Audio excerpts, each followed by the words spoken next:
Beralih kepada laporan temu bual mengenai perayaan sambutan 60 tahun Sarawak Merdeka.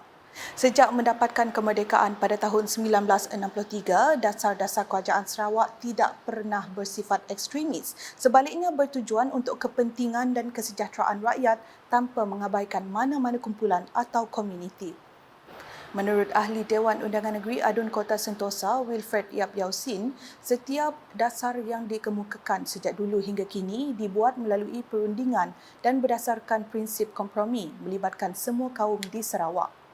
Katanya sehingga ke hari ini, kerajaan di bawah kepimpinan Premier Sarawak, Datuk Petinggi Tan Sri Dr. Abang Abdul Rahman Zohari Tun Datuk Abang Openg mengambil pendekatan strategik dan berfikiran jauh ke hadapan dalam merancang serta melaksanakan dasar yang memberi manfaat kepada rakyat dan negeri ini secara menyeluruh.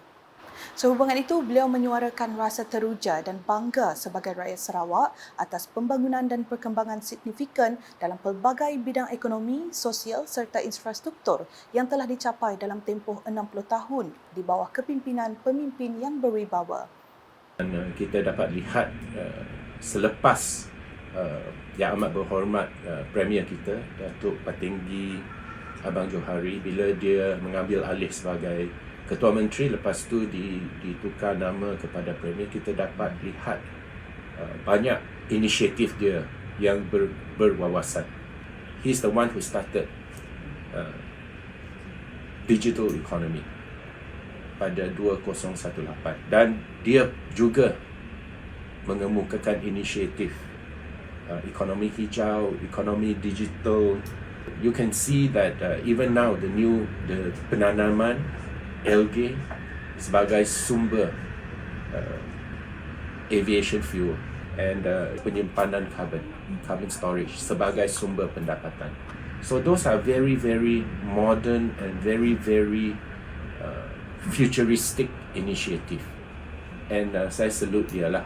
Dan saya berharap dia akan teruskan usaha dia untuk mengemukakan lebih banyak lagi inisiatif. Beliau berkata demikian semasa ditemu bual UKAS di Kuching pada Jumaat.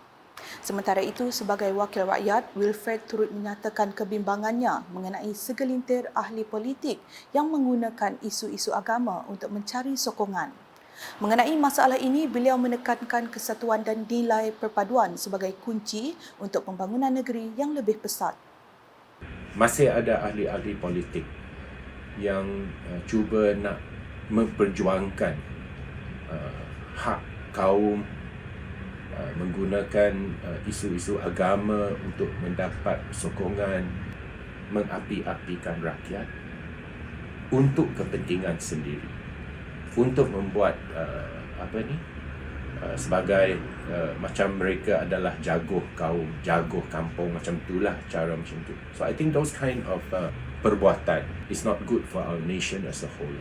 That means we do not resort to politicking lah. I think what is important now is, apa yang penting, kalau kita lihat satu masalah, kita berunding, kita cari jalan untuk menyelesaikan masalah. Kita mesti bersatu padu dan menerapkan nilai perpaduan supaya bangunan negeri Sarawak ini akan lebih cepatlah. Menyentuh mengenai masa depan Sarawak, Wilfred berharap agar semua inisiatif yang dicadang dalam strategi pembangunan pasca COVID-19 PCDS 2030 dapat dilaksana dengan cepat supaya rakyat dapat menikmati kebaikan daripada semua inisiatif yang diperkenalkan.